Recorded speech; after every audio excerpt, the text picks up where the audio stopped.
খানার লাইনে দোয়ার পরে খানার লাইনে যে দায়িত্ব আছে, 1 নম্বর লাইনে থাকবে মুফতি মঈন সাহেব 1 নম্বর লাইনে, মাওলানা আলামী সাহেব 2 নম্বর লাইনে, মাওলানা আমিনুর রহমান সাহেব 3 লাইনে, মাওলানা গিয়াসউদ্দিন সাহেব 4 লাইনের দায়িত্বে আছেন। 4 নম্বর দায়িত্বে হাফেজ নুরুদ্দিন সাহেব 11 নম্বর লাইনের দায়িত্বে হাফেজ নুরুদ্দিন সাহেব। 12 নম্বর লাইনের দায়িত্বে হাফেজ জুলফিকার সাহেব। 12 নম্বর লাইনের দায়িত্বে হাফেজ জুলফিকার সাহেব। 13 নম্বর লাইনের দায়িত্বে মাওলানা আলতাফ সাহেব। মনে রাখবেন লাইনগুলো যে যার দায়িত্ব নিয়ে লাইনে পৌঁছে যাবেন এবং সংশ্লিষ্ট ছাত্রদের নিয়ে আমাদের আগত মেহমানদের খাইয়ে দিতে হবে ইনশাআল্লাহ। প্রথমে না এই পিছনে যাদের আমি লাইনের নাম বললাম, লাইনে আপনারা প্রস্তুত থাকবেন। আমাদের আজান হবে, আজান হওয়ার পরে প্রথমে জামাত হবে, 10 মিনিট সময় দেওয়া হবে। এখন সবাই 2 বাজে, সংক্ষিপ্ত দোয়া হবে ইনশাআল্লাহ। তারপর ওই জায়গায় বসে যাবেন ইনশাআল্লাহ। খাওয়ার ব্যবস্থা আছে, যাদের নাম বলেছি তারা সেটাকে ব্যবস্থা করবেন। আল্লাহ তাআলা সুস্থভাবে হযরত মুফতি সাহেব দাওয়াত বরকাতুহুর মাধ্যমে আজ বুখারীর শেষ পাঠ দান করতে পেরেছেন। আমরা সকলেই বলি আলহামদুলিল্লাহ। এই বাচ্চাগুলোর ভবিষ্যতে তারা যদি নিজেদের খেদমত করতে পারে তার জন্য দোয়া করবেন। আর এই মাদ্রাসার সমস্ত প্রয়োজন আল্লাহ গায়ের থেকে পূর্ণ করুন এবং হাসপাতাল ও স্কুল আল্লাহ কবুল করুন, আপনাদেরকে আল্লাহ কবুল করুন। পরিশেষে বলি, এখানে হিফজখানা থেকে এই যে 59 জন ছাত্র ফারেক হলো, তাদের পিতা মাতার মান মর্যাদা অনেক বেশি। ও তো যাবেই জান্নাতে, আরো যাদের জাহান্নামে আল্লাহ তাআলা নিযুক্ত করে দিয়েছে, নির্ধারিত করেছে, তাদেরকেও ওদের মাধ্যমে 10 জন ব্যক্তিকে জাহান্নাম থেকে জান্নাতে নিয়ে যাবে। সুবহানাল্লাহ। তাদের আজ পরিধির পাগড়ি মাখা দিয়েছে তাদের মাথা, তাদের মা বাপের সৌভাগ্য এবং তাদেরকে আল্লাহ তাআলা এই মর্যাদা দান করবেন বলে এই মাদ্রাসা আসার তাদের তৌফিক দিয়েছেন। ঠিক তেমনি ভাবে আলেমদের ক্ষেত্রেও তাই। আলেমরা যদি আমল করে কোরআন হাদিস মোতাবেক, সেইভাবে জীবন মুদ্রা করে, তাহলে ওই আলেমের মাধ্যমে যেমন সমাজ উপকৃত হবে, কোরআন হাদিস সংরক্ষিত হবে, ঠিক সাথে সাথে আল্লাহ রাব্বুল আলামিন ওই 10 জনকে যাদের জাহান্নামে বলে চিহ্নিত করা হয়েছে, তার আত্মস্বজনের ভিতর থেকে 10 জনকে জান্নাতে নিয়ে ও জান্নাতে সুবহানাল্লাহ। এই জন্য আমার ভাই, ভালো ছাত্র চেয়েছি, আদর্শ ছাত্র গড়ব, ভালো আলেম বানাবো, এই নিয়ত আপনারা রেখে মাদ্রাসার পূর্ণ সহযোগিতা করবেন। যারা মোটে এখনো কিছু দিতে পারেননি, যাওয়ার পথে ওখানে রুমাল পাতবে আপনাদের খাওয়া দাওয়া করার পরে, আল্লাহর হস্তে চাল এবং ভাড়া লিখেননি, লিখে দিয়ে যাবেন। আল্লাহ আপনাদের কবুল করুন।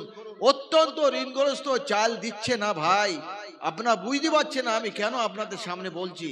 একটু নিজেদের অন্তরে এই কথাটা স্থান দেবেন, আমার পূর্ণ বিশ্বাস যতটুকু রয়েছে আপনি রুমালে দিয়ে যাবেন যাদেরকে আল্লাহর হস্তে। 1 নম্বর 2, আপনার যদি মাদ্রাসায় মানে তারাবির জন্য আপনার হাফেজ সাহেব লাগে, কোরআনের বরকত যদি অর্জন করতে রমজান মাসে, তাহলে অবিলম্বে আপনি আপনার গ্রামের জন্য টাকার কোনো হিসাব না,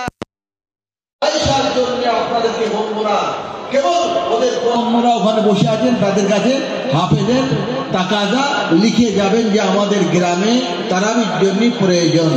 আর রোজার চাঁদ ছাড়া অন্য কাগজ এবার ছাপাতে পারেনি, তাই রমজানের ছোট চাঁদ ওখানে যাওয়ার সময় আপনারা পেয়ে যাবেন, ওখান থেকে নিয়ে যাবেন। আর 2 নম্বর কথা হলো যে মাদ্রাসা যে ছুটির ব্যাপারে বলেছি ভাই, আপনারে কি বলে ভর্তির জন্য ওই নিয়ম অনুপাতেই কিন্তু ভর্তি হবে বছরে। সেইভাবে আশা করি আপনি পুরাতন ছাত্র, আমার মায়েরাও শুনেছেন, ভাইয়েরাও শুনেছেন, ওই নিয়মে পদ্ধতিতে এই মাদ্রাসা সব কিছু লক্ষ্য রেখে ভালো আলেম জানে, ভালো দক্ষ যোগ্য আলেম হবে মানে, তার জন্য পূর্ণাঙ্গ চেষ্টা অব্যাহত থাকবে ইনশাআল্লাহ। আজ আপনারা সবাই মিলে হয়তো দোয়া করবেন আর একটা কথা কি ভুলে গেল, সেই বিভাগে রমজান মাসে অর্থাৎ হিফজু ছাত্ররা যদি বাড়িতে থাকে তাহলে যতটুকু ইয়াদ করলে ও শেষ হয়ে যাবে।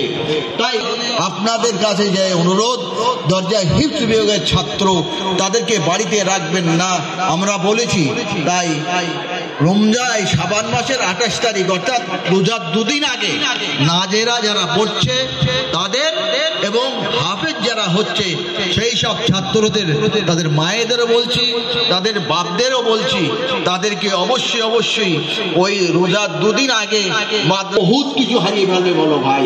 তাই আপনাদের কাছে অনুরোধ রাখবো যে হিফজুখানার ছাত্র নাজেরাদের কাছে অনুরোধ থাকবে যে মাদ্রাসা এবং আবু সালেহ জমি খাস ভাবে আপনারা সবাই দোয়া করবেন, এই মাদ্রাসা ডক্টর হাসপাতালে সবাই দোয়া করবেন। আর সেই সাথে সাথে আমি হরকৃষ্ণ বলে দিচ্ছি যারা খারে বলছে হাফেজ এবং মাওলানা, তোমার কাছে অনুরোধ, হুজুরা চাচ্ছে তোমরা একটু খানায় শরীক হয়ে যাবে, খাবার নিয়ে আসা, পরিবেশন করা।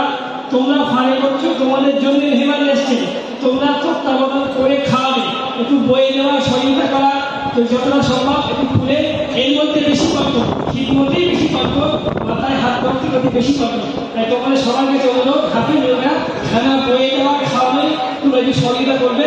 ইনশাআল্লাহ এই সিনা আমরা পরে পাবো। আমরা সবাই কিন্তু সঙ্গে আছি, আল্লাহ আমাদের সবাইকে কবুল করে নিই। একটা করে রাস্তা করে নিই। 24শে ফেব্রুয়ারি বলেছিলাম, আরেকবার মাথায় রাখবেন যারা পরে এসছেন, মিল্লাত গার্লস এবং বয়েজে 11-এর ভর্তি পরীক্ষা হবে 24শে ফেব্রুয়ারি, আগামী শনিবার গার্লসের ভর্তি পরীক্ষা হবে, বয়েজে হবে। বা যারা ভালো রেজাল্ট করবে মাধ্যমিকে আপনারা নিয়ে আসবেন, বয়েজেও সায়েন্স আর্টস থেকে হচ্ছে, গার্লসের সাইডে চলছে, নিয়ে আসবেন এলাকার ভালো মেধাবী ছাত্র এবং ছাত্রী।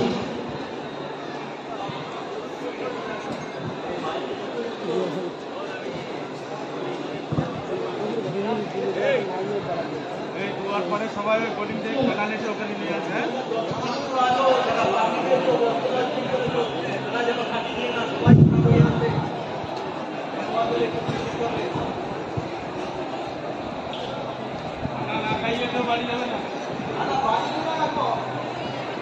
খানা না খাইয়ে কেউ বাড়ি যাবে না, গার্জেনরা ছাত্রদের নিয়ে যাবেন না।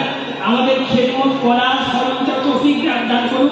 সবাই সরঞ্জাম করি, সুষ্ঠুভাবে খাওয়া দাওয়া করে বাড়ি যাবে, তারা ওরকম বেলা ছাত্র নিয়ে চলে যাবে না। আমরা সমাজের